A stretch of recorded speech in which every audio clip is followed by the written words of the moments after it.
Zee 24 तास एक पाऊल पुढे। नाशिकमधल्या माथाडी कामगार आणि व्यापाऱ्यांमधल्या शेतीमालाच्या कार्यपद्धतीवरून विक्रीवरून सुरू झालेला वाद आता चांगलाच चिघळलाय।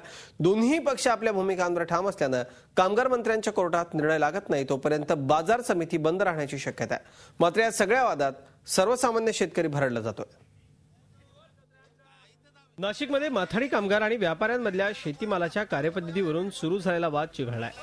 बाजार समितीत कांद्यासह इतर शेतमालाचं भुईकाट्यावर वजन केल्यावर काटापट्टीवर भुईकाट्याच्या पावतीचा सिरियल नंबर लिहिण्याची व्यापाऱ्यांची मागणी आहे। तर या मागणीला माथाडी कामगारांचा कडाडून विरोध आहे। भुईकाट्यानं वजन केल्यास माथाडींना पैसे देण्याची गरज काय असा प्रश्न व्यापारी उपस्थित करतायत। तर नो वर्क झालेल्या बैठकीत काहीही निर्णय झाला नाही।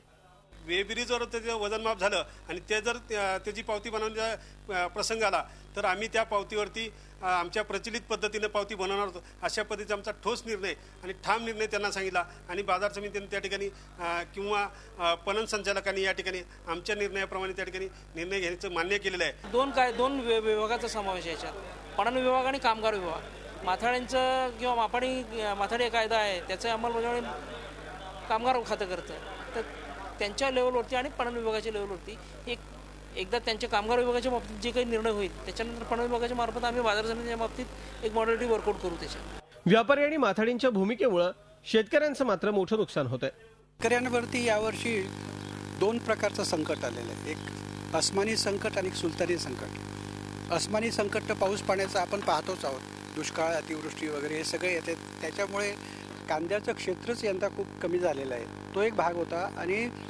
उन्हाळी कांदा जो साठवून ठेवलेला होता तो पण यावर्षी थोडासा खराब झाल्यामुळे शेतकऱ्यांना हवा तसा फायदा झालेला नाहीये। लेव्हीच्या प्रश्नावर न्यायालयीन लढाई सुरू असताना पुन्हा हा वाद उफाळल्यानं कामगार मंत्री यावर काय तोडगा काढतात याकडे सगळ्यांचंच लक्ष लागलंय। झी 24 ताससाठी मुकुल कुलकर्णी, नाशिक। झी 24 तास एक पाऊल पुढे।